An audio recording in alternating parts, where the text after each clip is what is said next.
Imagine spending much of your childhood traveling in a magic bus with your mother and beloved little dog.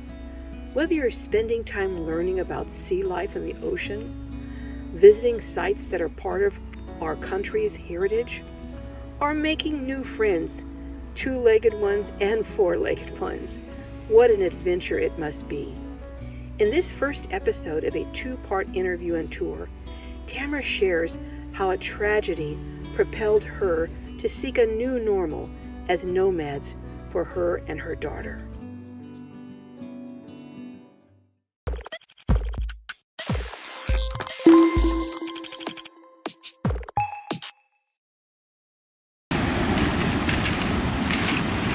Well, hello. You guys are having a wonderful time here at the beach. Yes. I would love to finish the video here and then go over and do your tour, but there's so much noise from the waves.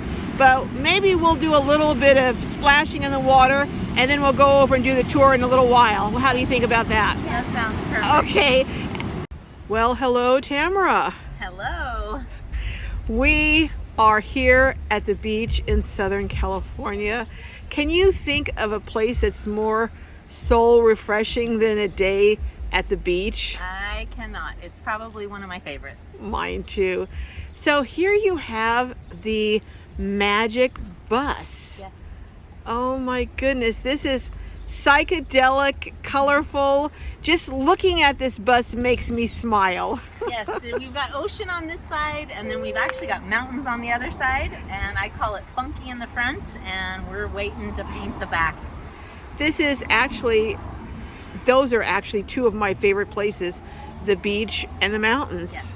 So, well, you know what? There's a lot of noise here from people driving by and it's windy. So why don't we go inside? We'll talk a bit and then we'll do the tour. Hey, come on in. Well, I am curious, and I'm pretty sure my viewers are going to be curious as to how you ended up in this funky, psychedelic, amazing bus. You know, it's interesting, and thank you so much for taking this time to interview me. It's an honor to have you here with me today. So, It's really my pleasure. oh, thank you.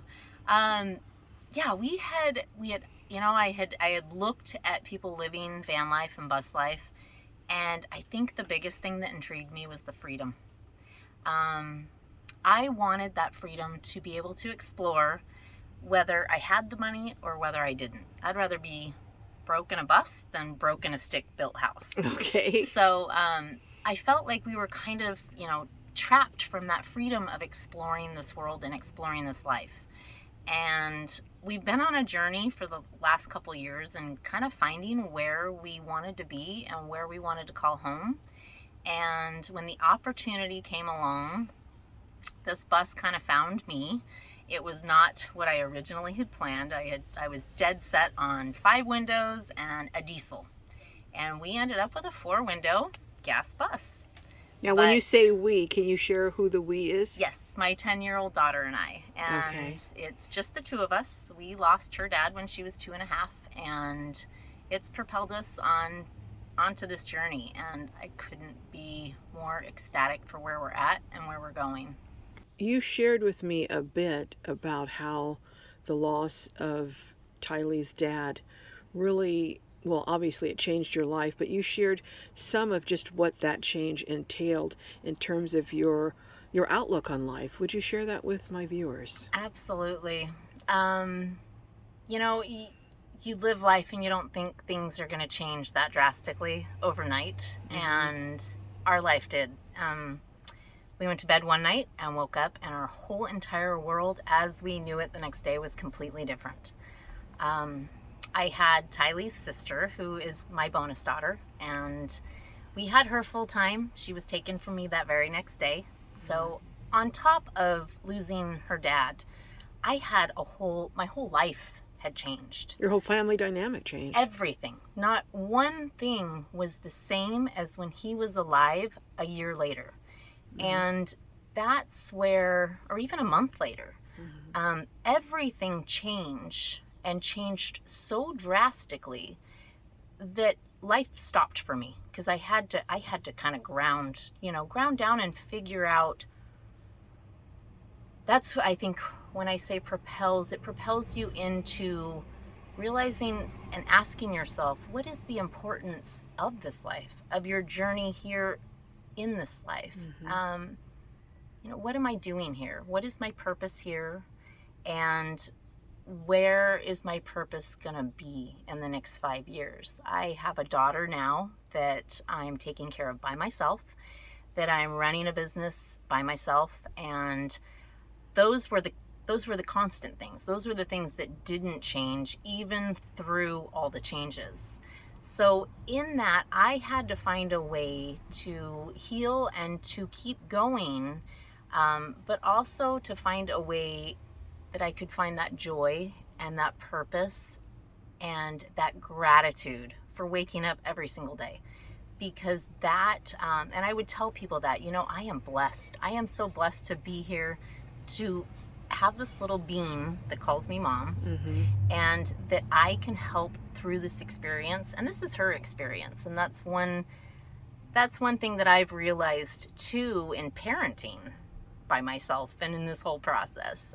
It's changed my views on parenting, on life, on schooling, on all of the things that I had formed beliefs along the way throughout my life that there was really only one way, and that's how everybody lived life. And until you're faced with those changes, and until you're faced with some difficulty or maybe some challenges, and until you really get down with knowing your true, authentic self and your soul and your child, I think that's where it propelled me into asking those questions and into really realizing and really, I've spent my whole life trying to figure out or thinking that I knew why I was here. But when those changes came, I guess that's where, it put me into asking, is it really what this is all about? Reevaluating, it sounds like. Yeah. I think for me, it was something to grow through and learn that no matter what happens in this life, that if you're here, if you're breathing, if you're healthy, and you can choose to be happy, no matter what situation you're in. Happiness often, I found it really is a choice. It absolutely is, because I could have swallowed in the sorrow of the loss. And for a little while, I found myself there. And that's not what I wanted for my daughter or I of the long term of life. I didn't want her to feel sorry for herself that, that she was going to grow up without a dad. But at the same time, I was working through those emotions as a mom. Right. How is it going to be when this little girl's looking at all the dads at the parks and playing with their little girls? We had to take a different approach. Right. And so that's where I kind of just started questioning everything in my life and where I was supposed to be and where our goals, where we wanted to be. Well, I think a lot of people can relate to that they have a situation that comes up, maybe not as traumatic as yours, but it causes them to take a step back and reevaluate. The question I wanted to ask you is about schooling, because recently I did a video, and oh my goodness, some of the comments, not most of them, but a few, were people who just had a mindset that the only way to school a child is in a sticks and bricks school, traditional, and anything else is, the child's suffering and they're, terrible parent and all this. What do you have to say to that? First off, it was something I had to also kind of squash that belief system, because I truly believe that when we tap into our kids and when we know what's best for our kids and also what's best for ourselves as parents, I think when we listen to that, we will get all the answers we need, and trusting that school is not a one-size-fits option for children. It sure isn't. We are not all the same adults. I mean, we do not have all the same interests.